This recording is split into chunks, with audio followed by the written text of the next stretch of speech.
시편 1편을 좀 보겠습니다. 시편 1편.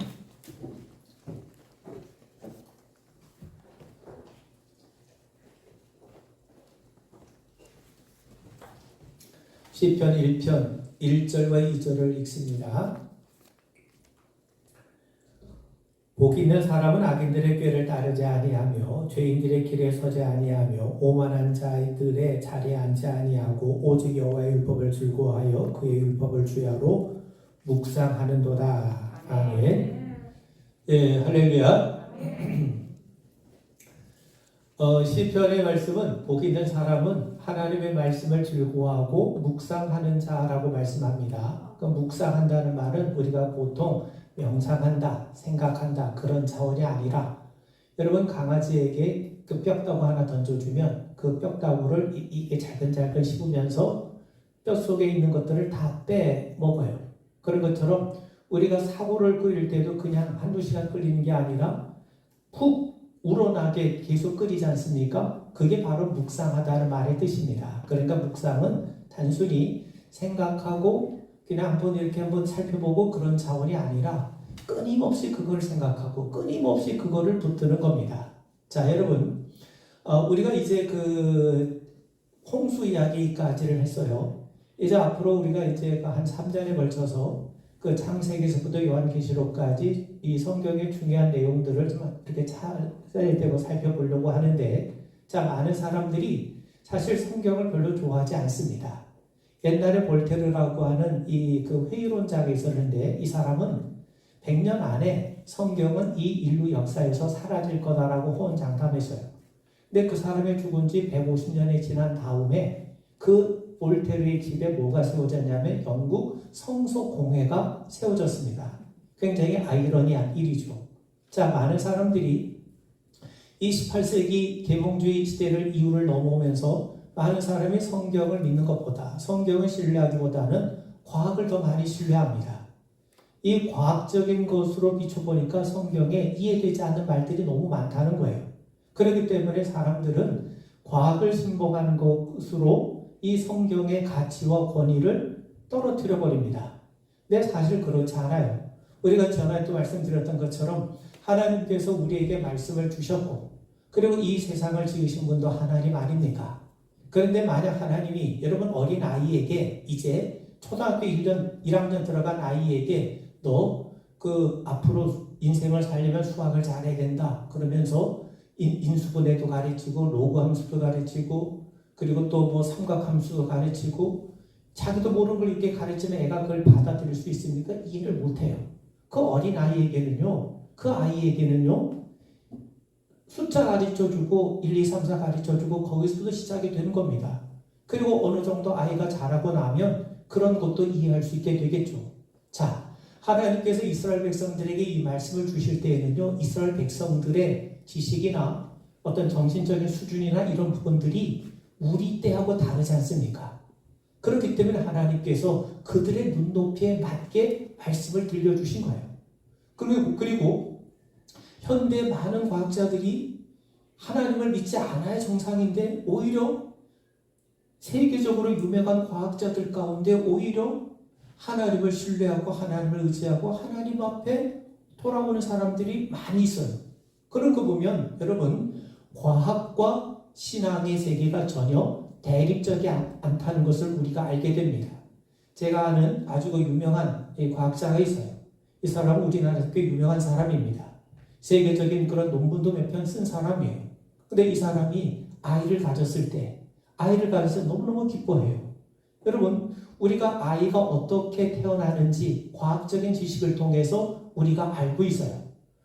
정자와 난자가 결합을 해서 세포 분열을 거쳐서 어쩌고 해갖고 아이가 출생하는 것을 우리는 과학적인 사실로 명확하게 알고 있음에도 불구하고 그분은 뭐라고 얘기하냐면 하나님이 내게 너무 귀한 선물을 주셨다.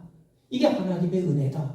하나님이 내게 주신 선물로 아내의 임신을 기뻐하고 축하하고 한 것을 우리가 보게 되면서 과학과 신앙의 세계는 서로 대립되는 게 아닙니다. 우리가 아직 과학적인 지식과 이런 것들이 제한되어 있고 떨어져 있기 때문에 제대로 우리가 이해하지 못하는 것뿐이지, 우리는 분명 언젠가는요, 희미하게 알았던 것을 마치 얼굴을 마주하는 것처럼 알게 되는 것처럼 과학적인 지식을 통해서도 하나님의 세상을 창조하시고 하나님의 역사를 주관하시는 것을 분명히 알게 되는 날이 오게 될 겁니다. 자, 어떤 사람은요, 성경은 교회가 성스럽게 인정하는 경전인 건 맞지만 역사적 오류가 많고 여러 가지 모순이 많기 때문에 이건 우리 시대에 읽을 만한 가치가 없다고 평가절하합니다. 여러분, 그렇지 않아요. 성경에도 우리가 이해를 하지 못하는 부분에서 오해를 할 수 있지만, 여러분, 단적인 예를 든다면 지금 로마서는요, 믿음으로 구원을 받는다고 해요. 야고보서는요, 행함이 없으면 구원받지 못한다고 합니다. 아니, 한쪽에선 믿음을 얘기하고 한쪽에선 행함을 얘기한다? 그러나 의도가 달라요. 무슨 말이냐면 믿음을 대수롭지 여기지 않고 율법을 중시하는 사람들에게 바울은 율법 대신에 믿음을 강조해요. 그래서 믿음으로 구원받는 것을 충고합니다. 그런데 야고보서 사도에서는요, 믿는다고 하는 사람이 믿음대로 행하지 않고 믿음대로 살지 않은 모습을 너무나도 안타깝게 여긴 나머지 행함에 강조점을 주면서 너희들이 믿음을 가졌다면 그 믿음대로 행해야 될 것을 우리에게 가르치는 거예요. 그래서 우리가 전체적으로 성경을 읽어보면 성경에 나오는 여러 많은 모순점과 이해할 수 없는 부분들이 명확하게 이해가 됩니다. 자, 성경을 높이 평가하는 사람들도 많아요. 초창기에 암브로시우스라고 하는 유명한 수사학자가 있는데 이분은요, 에덴 동산에서처럼 하나님이 성경 속에서 사람을 찾아다니신다고 말씀합니다. 무슨 말이냐면, 여러분, 에덴 동산에서 하나님이 아담과 더불어 교제 나누고 즐거워하셨죠. 그런 것처럼 하나님이 어디서 우리와 만나 교제하길 원하시는가? 성경을 통해서라는 거예요. 그런 의미에서 우리에게 성경은요, 에덴 동산과도 같은 곳입니다. 에덴 동산에서 아담과 하와가 하나님을 만나 그분과 교제 맺었던 것처럼 우리는 성경을 통해 우리를 찾아오신 하나님을 만나게 되죠. 세계적인 유명한 임마누엘 칸트라고 하는 철학자도요, 자기는 내가 읽은 어떤 책보다 성경에서 얻은 한 구절의 말씀이 자신의 인생에 정말 힘이 되고 소망이 되었음을 그는 분명하게 고백합니다. 다니엘 웹스터 같은 사람은요, 우리가 성경을 통해서 우리가 어떻게 생각할 거냐, 또 우리가 어떻게 행동할 거냐, 그 규범을 발견하지 못하는 자들이 가장 불쌍한 자라고 얘기합니다. 그건 무슨 말이겠습니까? 성경을 통해 하나님이 참 많은 유익을 주시는데도 그 유익을 누리지 못하는 것, 불행한 거죠. 우리가 아는 것처럼 링컨은요, 하나님이 우리에게 주신 최고의 선물이 성경이라는 거예요. 성경을 없으면 우리는 무엇이 옳은지 그른지 분별할 수 없다는 겁니다. 또 미국의 대통령이었던 루스벨트는요, 내가 성경을 통해 얻은 지식이 내가 대학에서 얻은 지식보다 더 가치가 있다고 고백하고 있습니다. 그뿐만 아니라 옛날에 에티오피아 왕 메넬리크 2세는요, 이 사람이 병에 걸릴 때마다 뭘 했냐면 성경을 씹어 먹었어요. 성경 한 장 찢어갖고 씹어 먹었습니다. 이걸 통해서 내가 병고침을 받겠다고 하나님을 신뢰하는 모습으로. 그런데 그는 그 성경을 다 씹어 먹기 전에 죽었어요. 그렇지만 그는요, 굉장히 신실했던 사람이었고 정말 하나님 말씀을 정말 있는 그대로 믿고 신뢰했던 사람이었습니다. 우리 옛날에 우리 영어 선생님이 너희들이 영어를 잘하려면 어떻게 되느냐, 그때 옛날에 에센스 영어 사전이 있었어요. 그 영어 사전 하나를 불에 딱 태워가지고 재가 있지 않습니까? 그 재를 물속에 딱 타가지고 마시면 그러면 영어 실력이 뛰어나게 될 거라고. 그 선생님은 그냥 농담으로 한 얘기인데 그걸 진심으로 알았던 애들이 그 애꿎은 사전 태워가지고 갈아서 마셨어요. 저도 마셔봤어요. 그러니까 영어를 못하는 겁니다. 여러분, 그렇게 갖고 영어가 됩니까? 영어를 해야죠. 자, 성경은요, 읽혀져야 될 책입니다. 그런데 많은 사람들이 성경을 구입을 했는데 정작 읽지를 않아요. 그래서 후탁교연이라는 거 들어보셨죠? 그런 후탁교연이 다른 게 아닙니다. 평소에 성경을 그냥 저 한 구석에 처박고 놨다가 주일날 되면 성경을 하나 들고 먼지가 묻어 있으니까 훅 털고 한번 탁 털어야 먼지가 다 털리는 거 아닙니까? 그런 교인들이 후탁 교인이라고 해요. 자, 성경을 우리가 하나님 말씀으로 존중하지만 정작 우리는 성경을 읽지 않고 있어요. 그래서 여러분, 이게 문맹입니다. 글을 몰라서가 문맹이 아니라 하나님 말씀을 알아들을 말귀를 알아듣지 못하기 때문에 문맹이고, 그리고 성경을 무엇보다도 읽지 않기 때문에 문맹인 거예요.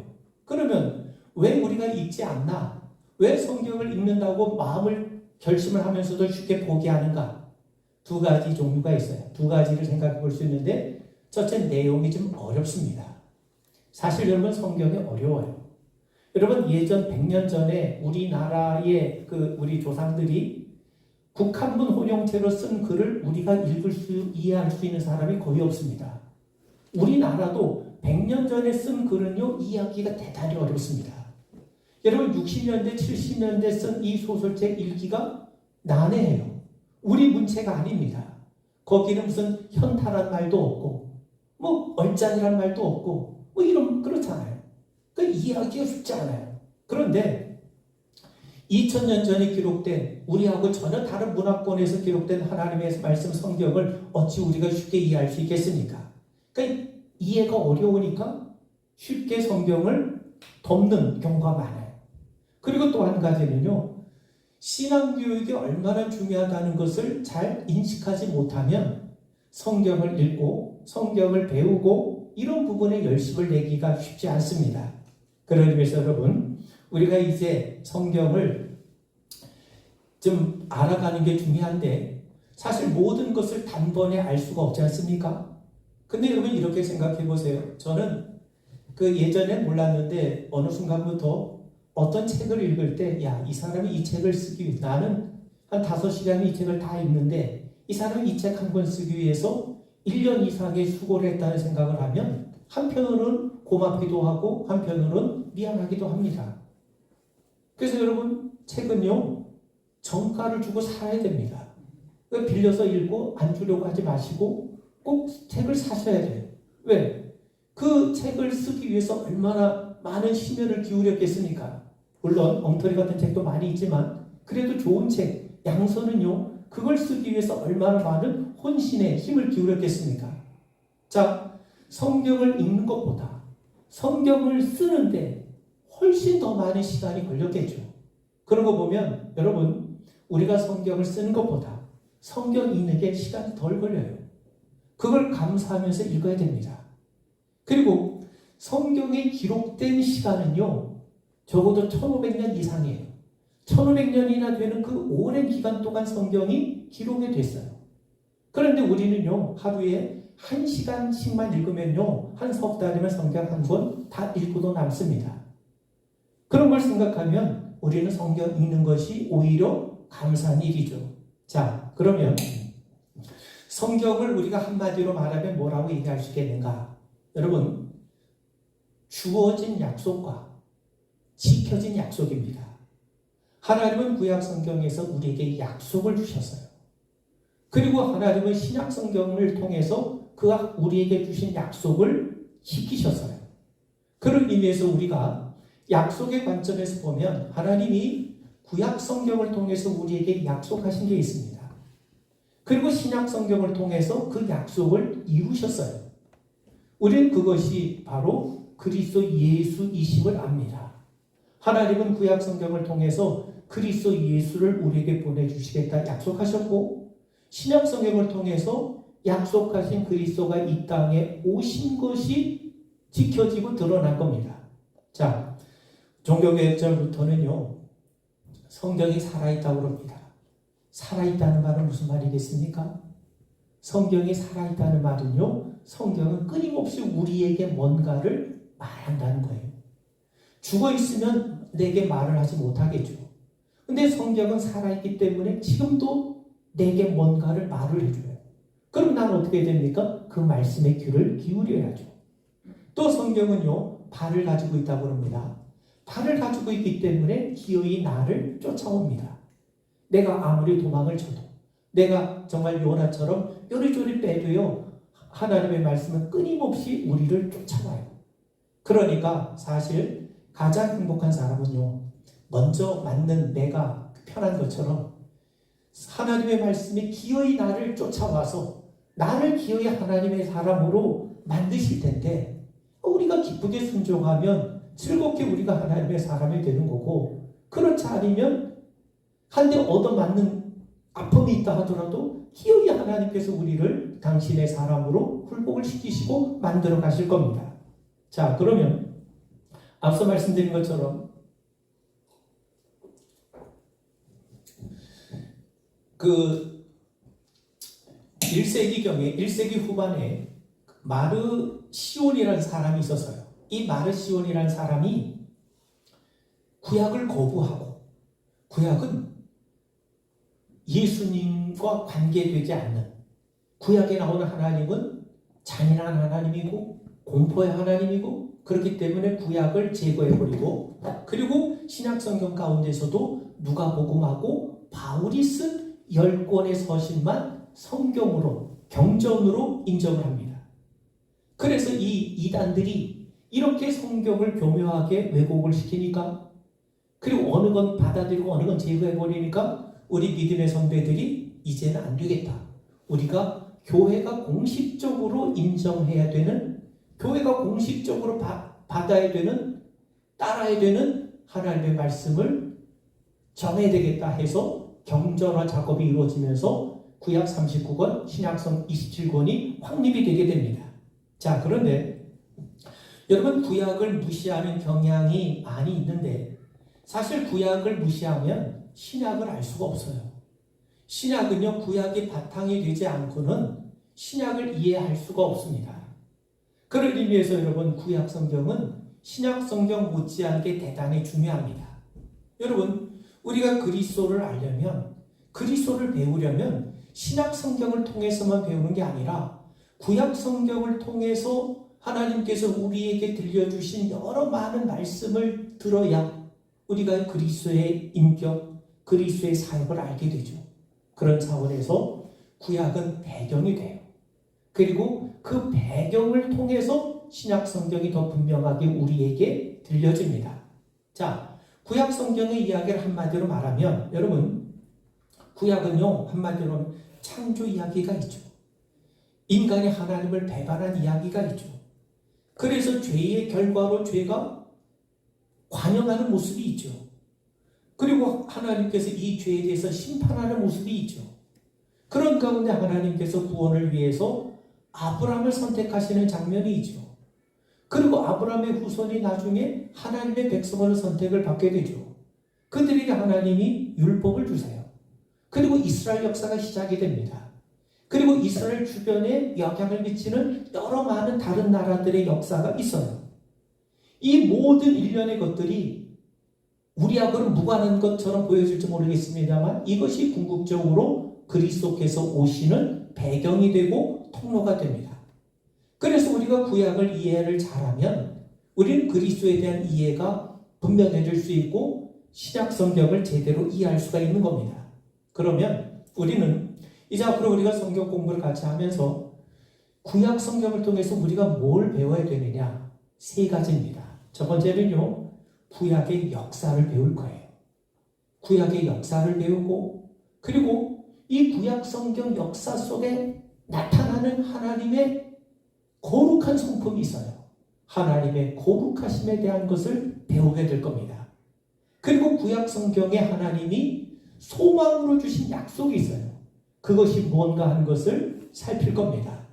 그러니까 이제 우리가 이제 구약 성경을 통해서는요, 우리가 구약의 역사를 배울 것이고, 그리고 하나님의 거룩함을 추구하시는 하나님의 열정을 배울 것이고, 그리고 죄에 빠진 인간에 대한 하나님이 주신 소망이 뭔가 하는 것을 우리가 차근차근 배워갈 겁니다.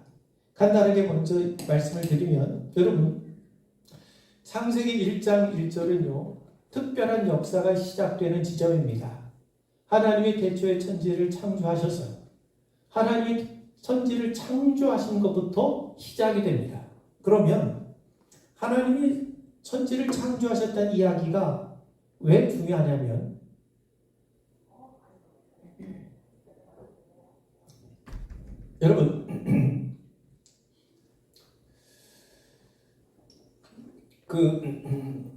하나님이 이스라엘 백성들에게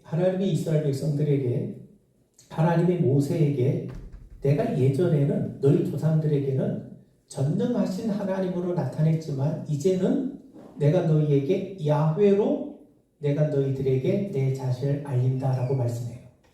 하나님의 이름이 야훼라는 거예요. 그럼 야훼라는 게 뭐냐? 야훼라고 하는 거는요, 우리가 보통 이제 야훼는 스스로 있는 자, 우리와 관계를 맺는 자, 그런 의미로 우리가 이해를 하는데 그 야훼는 그보다 더 엄청난 뜻이 있어요. 그건 뭐냐면 나는 존재했다. 나는 존재한다. 나는 존재할 거다. 이 히브리어를 합치면 뭐가 나오냐면 야훼가 나옵니다. 그 말은 무슨 말이냐면 하나님은 시간을 초월하셨다는 거예요. 그를 의미해서 태초에 하나님이 천지를 창조하셨다는 말은 하나님이 세상을 만드셨고 동시에 우리가 경험하는 시간의 차원도 하나님이 창조하셨다는 거죠. 자, 그래서 성경은 하나님이 역사에 개입하는 이야기입니다. 그래서 성경은 한마디로 하나님의 이야기, 그것도 실제 역사에 기반을 둔 실제 이야기입니다. 그래서 성경은요, 거대한 서사시라고도 부를 수 있어요.